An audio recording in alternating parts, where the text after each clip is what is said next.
You won't believe what triggered a neighborhood war, a pink Porsche and a lie that spiraled out of control. What started as a heartfelt anniversary gift turned into police visits, court orders, and a millionaire family's public downfall. This isn't just about a car, it's about power, privilege, and the people who think they're above the law, until they're not. Stick around, because the ending? No one saw it coming. Backhand index pointing down before we dive in. Tell me, where are you watching from? Thumbs up, like, repeat button, share, and bell subscribe if you believe justice always finds its way. They say love is shown in actions, not words. And nothing screamed, "I love you," louder than the car I parked in our driveway that afternoon. My name is HOA. For the past 5 years, my wife Amara and I have called the quiet community of Willow Ridge our home. We weren't handed luxury, we earned every brick and blade of grass with sweat and sacrifice. Amara, a pediatric surgeon who saved more lives than I can count, and me, a software consultant who built my firm line by line from a laptop on a folding table. Last month marked our 10th wedding anniversary, and I wanted to give her something unforgettable. She'd always dreamed of a Porsche 911. But not just any Porsche. A pink one, ballerina blush, she called it, a rare hue she'd seen once in a car magazine and never let go of. So I made it happen. Quietly. Patiently. I saved for 3 years, working overtime, skipping vacations, and funneling every bonus into a secret fund. I even partnered with a custom shop out of state to match the color precisely. The final result? A Porsche 911 Carrera 4S. Fully upgraded. Painted in her dream pink. Delivered on our driveway with a white ribbon the size of a sofa cushion. When Amara pulled into the driveway after a grueling hospital shift, she stared in stunned silence. Then her hands flew to her mouth. Her eyes flooded with tears. "You didn't," she whispered. "I did," I said. "Happy anniversary." That car wasn't just a gift. It was a symbol. Of love. Of resilience. Of everything we'd overcome together. For the first week, everything was bliss. Neighbors waved. Some complimented the car. Others whispered behind closed windows, but we were used to that. We didn't flaunt wealth, we celebrated milestones. But one household on our street didn't clap. Didn't smile. Karen's. She lived at the end of the cul-de-sac in a towering colonial with perfect hedges and a stone lion on her porch. She'd only moved in 6 months earlier with her daughter, an 18-year-old named Brittany who wore luxury labels like they were school uniforms. I'd barely spoken to Karen, just a few forced nods during HOA meetings. But I'd noticed the sidelong glances. The thinly veiled remarks about the changing tone of the neighborhood. The polite microaggressions dressed up as casual conversation. I let them slide. We had bigger things to focus on. But exactly 8 days after Amara received her car, Karen marched up our walkway with Brittany beside her. Both wore pastel pink. Both wore faces that said this car shouldn't be yours. And in that moment, I knew. This wasn't just about a car. It was about who they thought should own it. When I saw Karen and Brittany marching up my driveway like they owned the pavement beneath their feet, I knew this wasn't going to be a neighborly chat. It was a Tuesday morning. The sky was clear, the birds were chirping, and I had an important meeting downtown in less than an hour.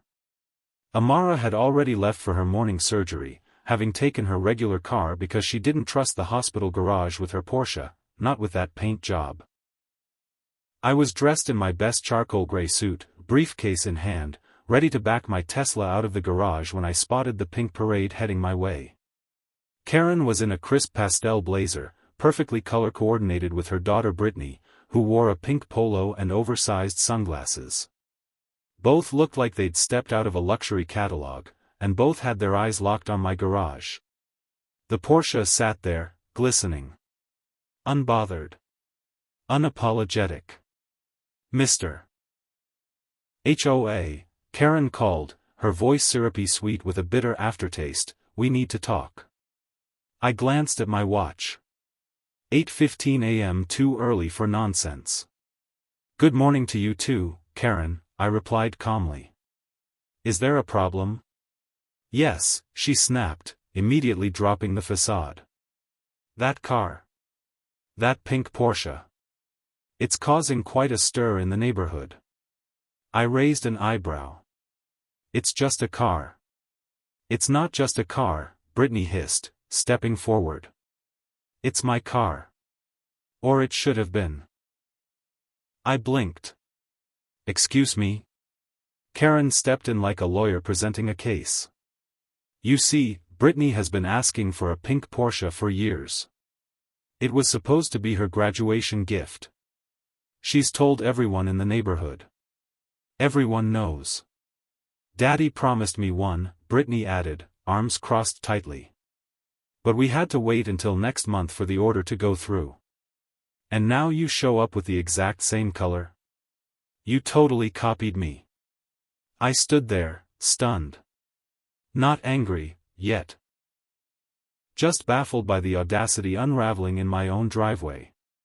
Look, I said slowly, trying to keep it civil, I'm sorry if this somehow upset you. But my wife has dreamed of that car for years. I saved up. I surprised her. That's the whole story. Karen's face hardened. I find that hard to believe. My patience started to fray. Excuse me? You know, she said, gesturing vaguely, in a neighborhood like this, it's just unexpected. That you two could afford something like that. There it was. Not a direct accusation. Not quite. But the implication stung all the same. It wasn't the first time I'd heard something like it, and it wouldn't be the last. I steadied my voice. Karen, what exactly are you trying to say? She forced a plastic smile. Nothing. Just, surprised, is all. Quite a coincidence, isn't it? We talk about getting a pink Porsche, and suddenly you go out and buy one? I took a slow breath. Again, Amara has wanted that car since before your daughter had a learner's permit. Brittany rolled her eyes. Whatever. Just sell it to me. It's not fair if I have to wait, and you already have one. Karen nodded, as if it was the most reasonable request in the world. We're prepared to make you a very generous offer. Clearly, it would mean so much more to Brittany than to your wife. I stared at her. It's not for sale. Karen stepped forward. Now listen, HOA. Brittany is an honor student. She's been accepted to college this fall. This car, it was her dream. We can even pay you more than you paid. Be reasonable. I took a step back. Karen, my wife is a pediatric surgeon. She saves children's lives. She's wanted that car for over a decade. It was an anniversary gift. It's hers. This conversation is over. That's when Brittany's facade cracked. This is so unfair, she shouted, stomping one foot on my driveway. Daddy said I can have anything I want. No one in this neighborhood is supposed to have a nicer car than me. Especially not some, Brittany, Karen barked, shooting her a look that said watch your mouth. But I'd heard enough. I'd heard what was about to be said. I stood still for a long moment, my voice low. I think you both need to leave. Now. Karen lifted her chin. We're not going anywhere until you agree to sell us that car. It's not about money, I said. It's about principle. Karen sneered. Everything has a price. And frankly, I don't believe someone like you came by that car legitimately. Maybe we'll just visit the dealership and ask a few questions. I felt the heat rise in my chest. Are you accusing me of something, Karen? She smirked. I'm just saying, it looks suspicious. A pink Porsche? That's not exactly a man's choice, is it? Unless, of course, it's not really yours. Before I could respond, Brittany took it up a notch. Just give me the stupid car, you, and then she said it. A word I hadn't heard directed at me in years. A word that slapped the breath from my lungs. I didn't respond. I couldn't. Not at first. Across the street, Mrs. Chen, our quiet neighbor who spent most mornings watering her roses, was frozen in place, garden hose limp in her hand, eyes wide with horror. At least someone else had heard. I found my voice. Get off my property. Now. Karen folded her arms. Or what? You'll call the cops? Go ahead. My husband plays golf with the police chief. I took out my phone and started recording. Karen's eyes narrowed. What do you think you're doing? Documenting this interaction, I said calmly. Please repeat everything you just said for the camera.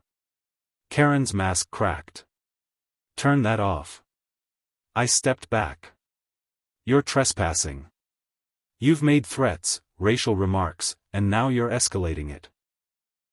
Either you leave, or this video goes straight to the police, the HOA, and my attorney. For the first time, Karen hesitated. Mom, do something. Brittany whined. That's my car. It's pink. Everyone knows pink is my color. Karen's voice dropped to a hiss. We're not finished, HOA. My husband will be hearing about this, and he knows people. I look forward to telling them about my consulting business and my wife's medical career, I said. Have a wonderful day. They turned and walked off, Brittany wailing about how her life was ruined and how she couldn't possibly show her face in the neighborhood anymore. I got into my Tesla, hands shaking with restrained fury, and called Amara as I drove downtown. She didn't scream. She didn't cry. She just said, they think they can scare us. I nodded, though she couldn't see me. They don't know who we are. And they really didn't.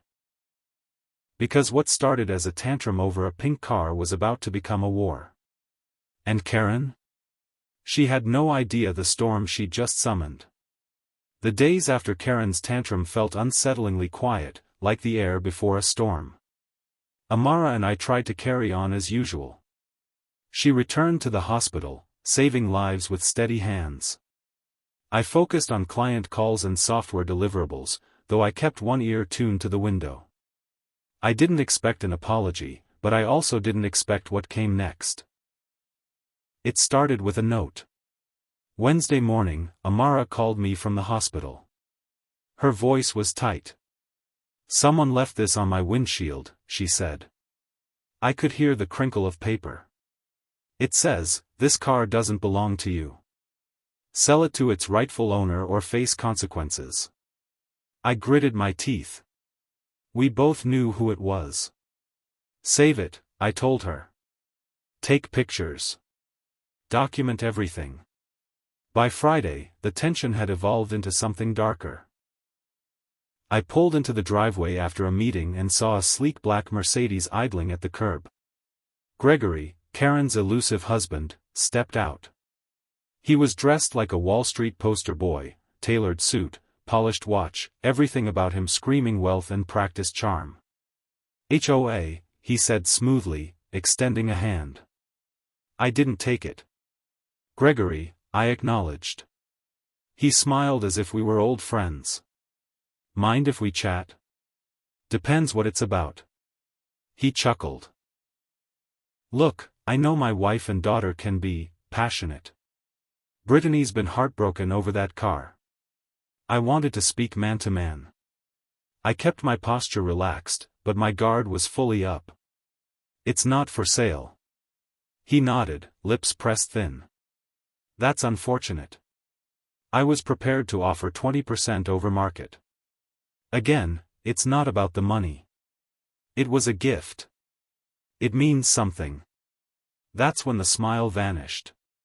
HOA, you're a businessman. You understand leverage. You're building a company.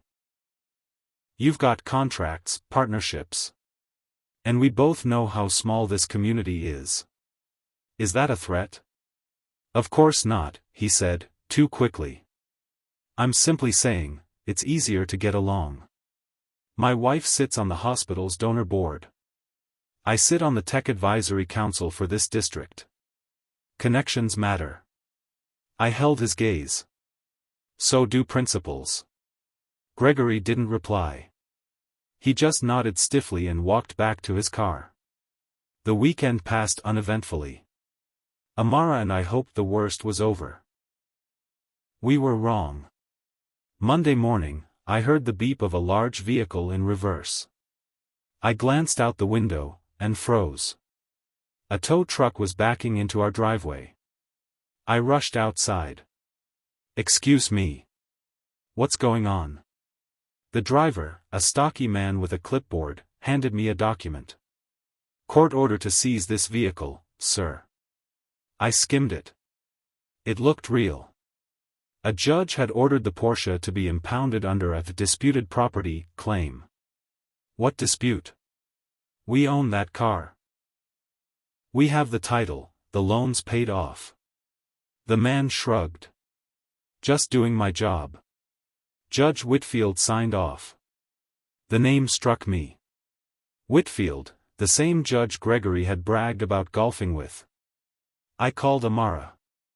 She was home, upstairs, catching up on rest after a 36-hour shift. She came down in pajamas, disbelief washing over her face as she read the order. This is insane, she said.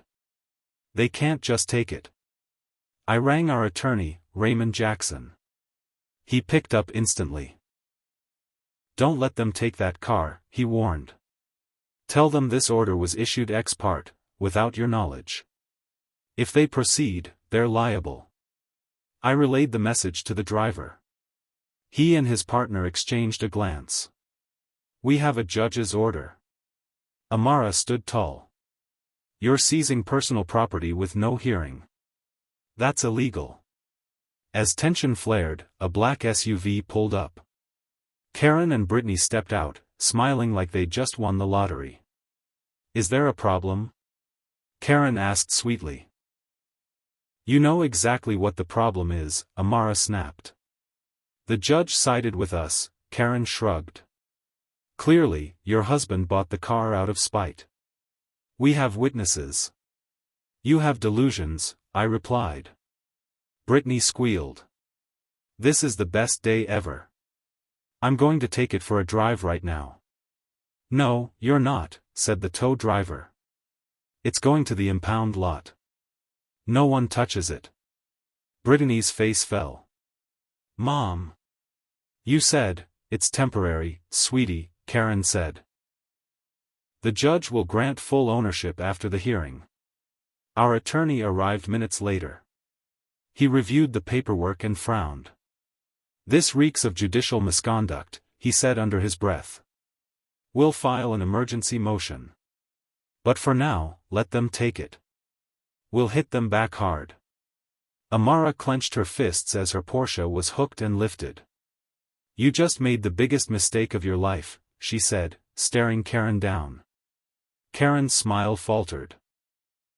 As the truck drove off, Brittany snapped selfies, beaming beside it like she'd just won Miss America.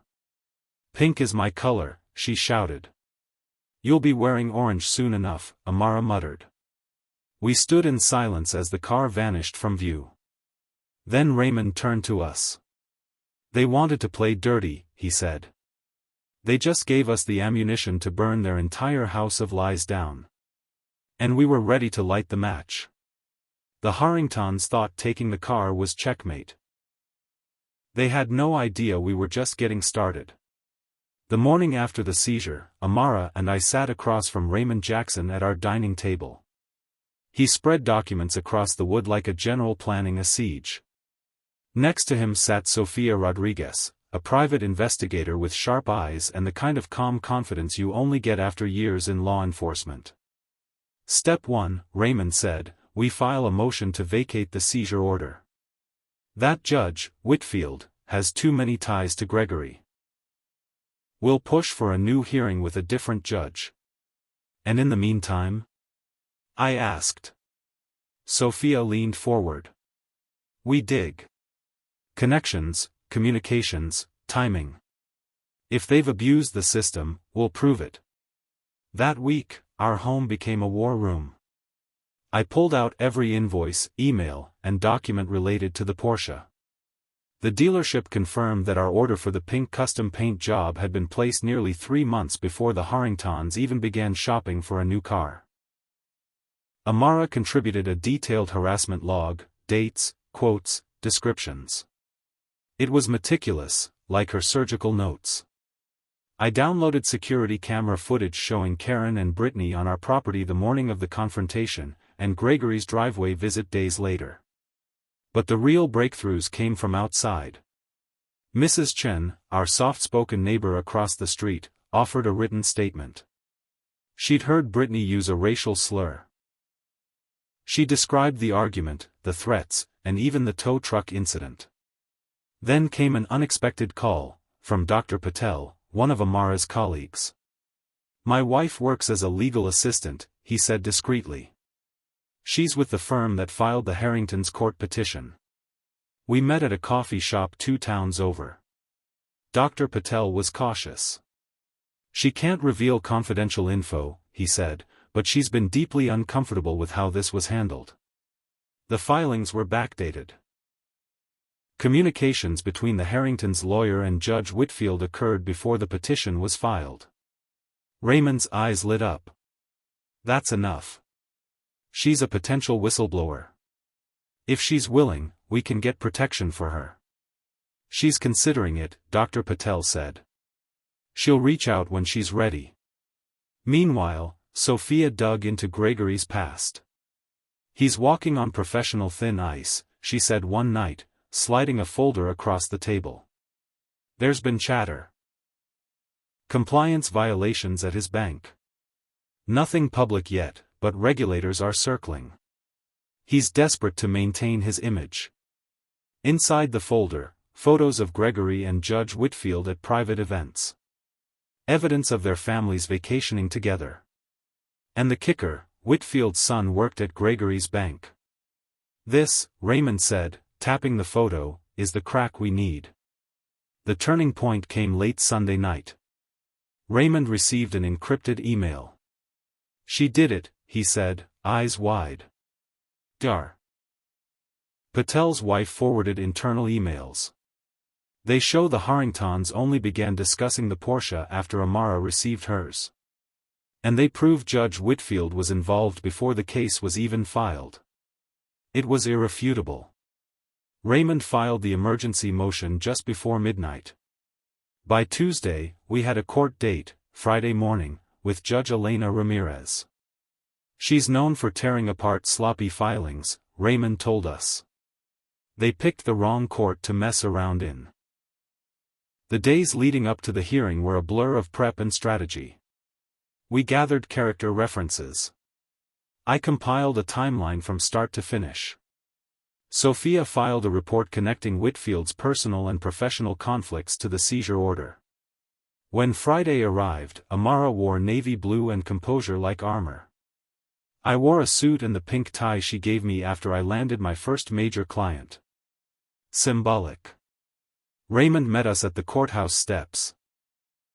The clerk says Judge Ramirez reviewed our filing. She's not happy. The courtroom was half empty when we entered.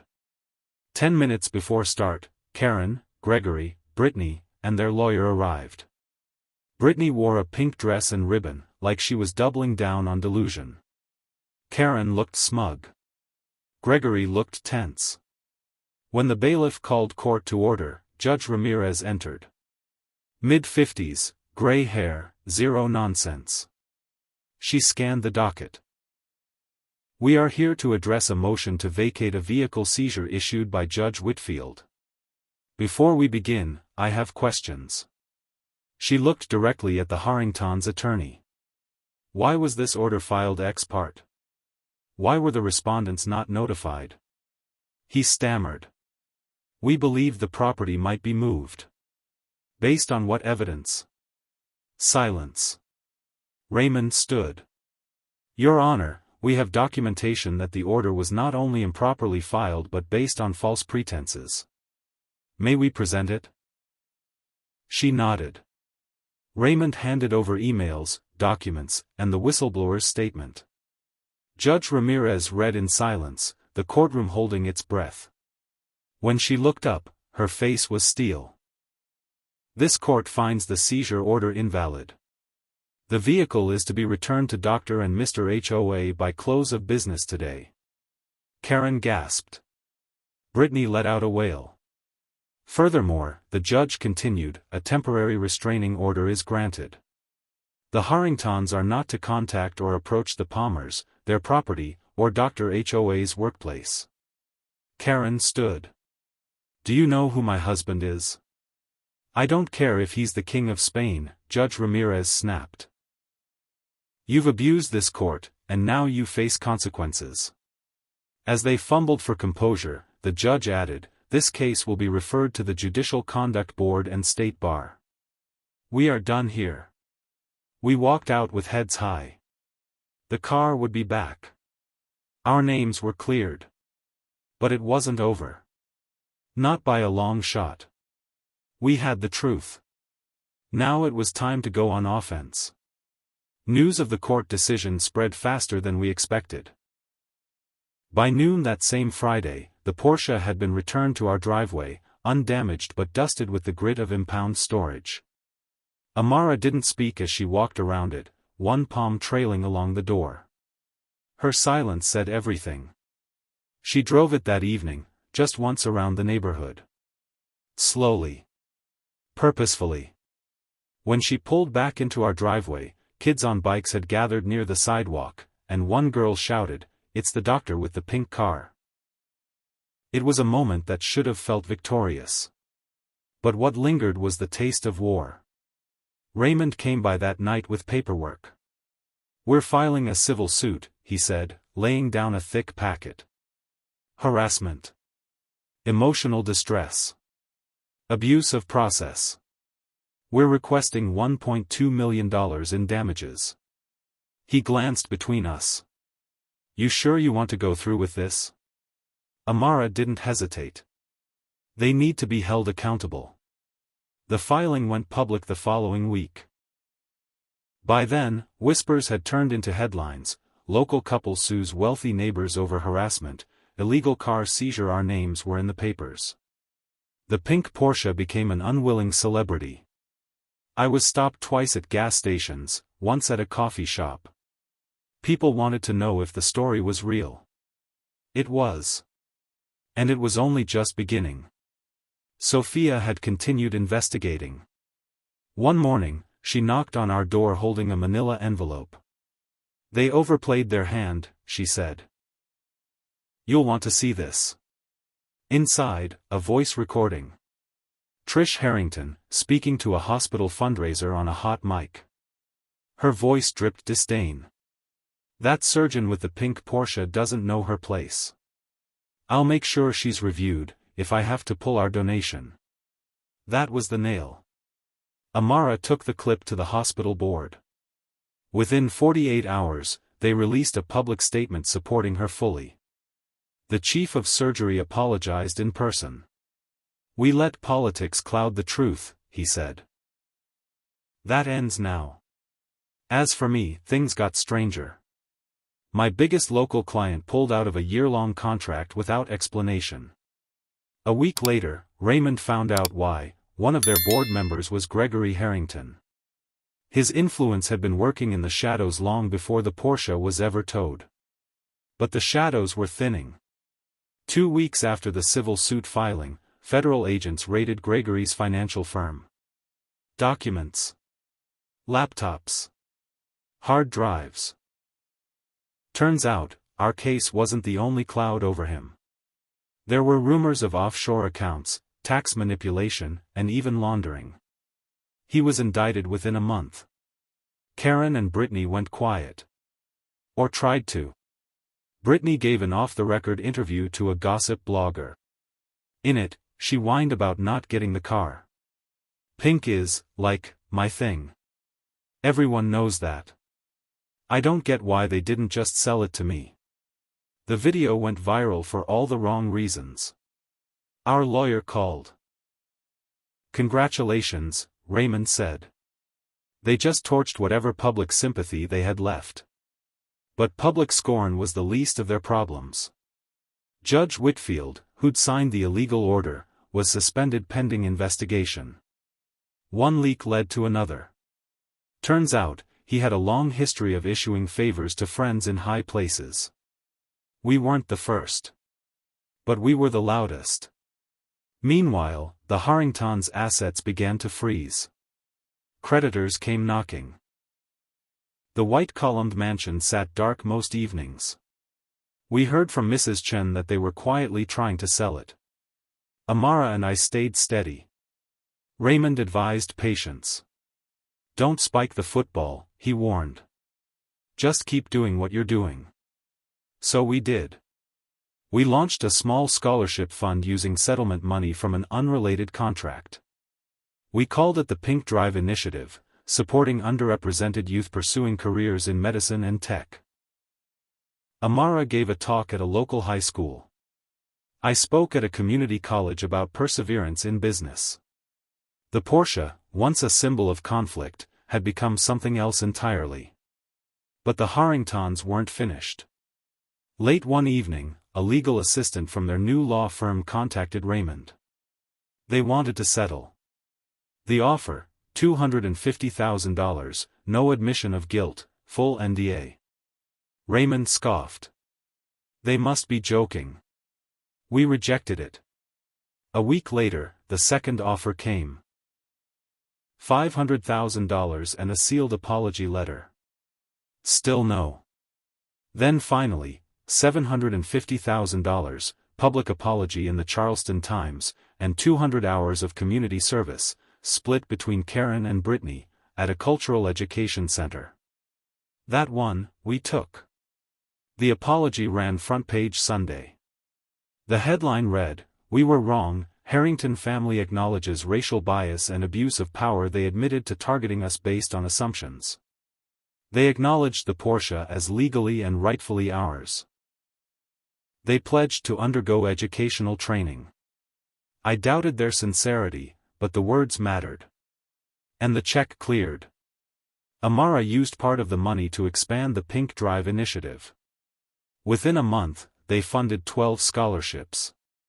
I upgraded my business infrastructure and hired 2 interns from underprivileged communities. Sometimes, neighbors stop us on our evening walks. "You two handled that with class," one man said. Another, glad someone finally stood up to them. We hadn't set out to make a point. We just wanted peace. But we'd learned something along the way: bullies bank on silence. We gave them none. And the silence around them? It's loud now. Their house sold 3 months later, well below asking. Last we heard, they'd moved to a gated golf community 2 counties away. Karen joined a book club. Brittany enrolled in online college. Gregory awaits trial. The Porsche still gleams in our driveway. Amara still drives it to the hospital. Now with a special license plate, PRS for her. And every time I see her behind the wheel, I remember something Brittany once screamed in our driveway: "That car should have been mine." But it never was. It was always hers. And now, everyone knows it. 6 months passed. The pink Porsche was no longer a flashpoint, it had become an emblem, of justice, of resilience, of everything we had fought to protect. And though Amara never sought recognition, she couldn't escape it. They called her the Pink Doctor, now at the hospital. Children drew pictures of her Porsche. Local journalists wrote profiles about her. But behind every headline was the quiet truth: we had survived something that could have broken us. And in doing so, we helped expose something bigger. Gregory Harrington's trial began in early spring. By that time, his financial empire had unraveled. The evidence, collected by federal investigators, painted a web of fraud, tax evasion, and corporate bribery that stretched back nearly a decade. Gregory had been using his influence not just to harass neighbors, but to manipulate entire boards, redirect donations, and grease judicial hands. And our case had been the spark. Raymond testified during pre-trial hearings. So did Sofia Rodriguez, our private investigator. So did Dr. Patel's wife, whose whistleblower documents had become central to the investigation into Judge Whitfield's misconduct. Whitfield, too, had been formally charged. His bench career was over. His name was stripped from courtroom doors. Meanwhile, our civil case triggered a domino effect. Over a dozen individuals came forward with stories of how the Harringtons, or their firm, had used intimidation or social influence to push decisions their way. One elderly couple had been quietly pressured to sell their property near a new development site. A local school principal revealed how a funding grant was revoked after refusing to name a wing of the library after Gregory's grandfather. Raymond filed an addendum to our suit. We were no longer just plaintiffs. We were a symbol. In response, the Pink Drive initiative swelled. Donations poured in from across the country. What had started as 12 scholarships became 25, then 50.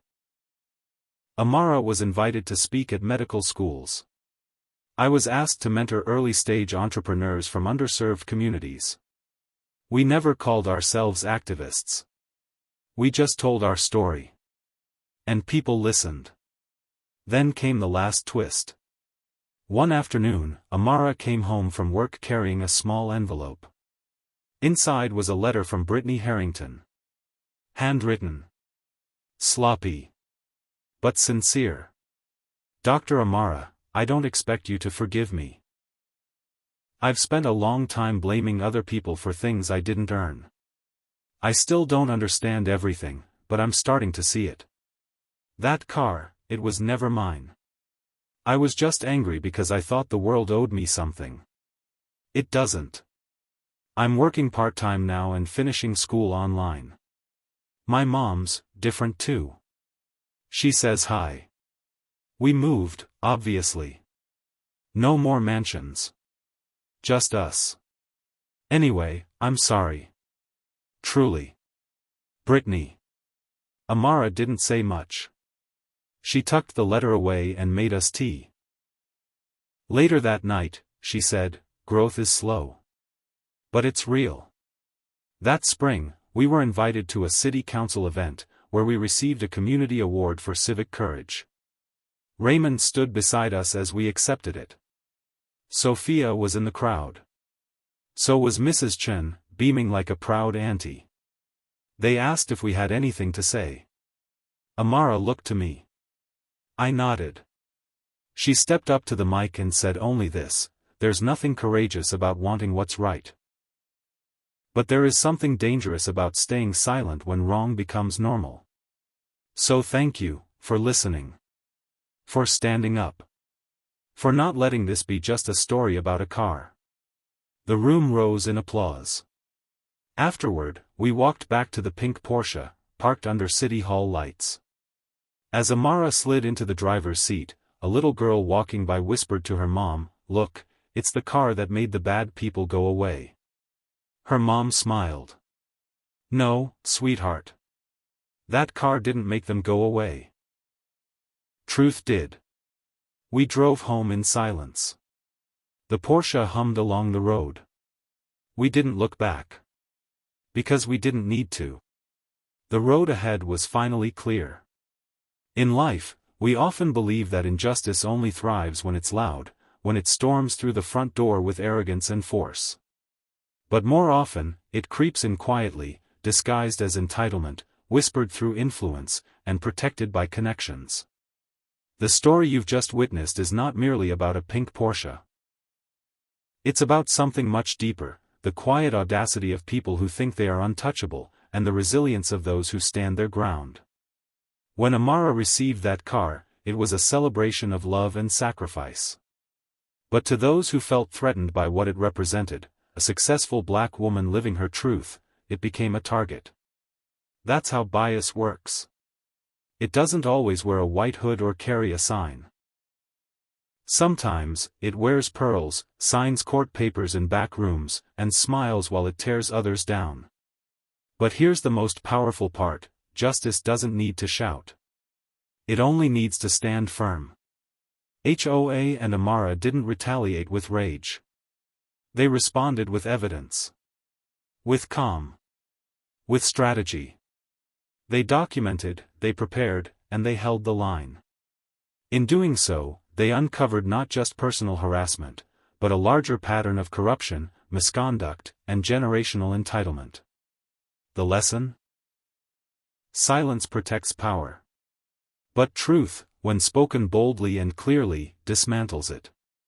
To the adult and senior viewers out there, you know what it means to endure. You've seen moments in history when the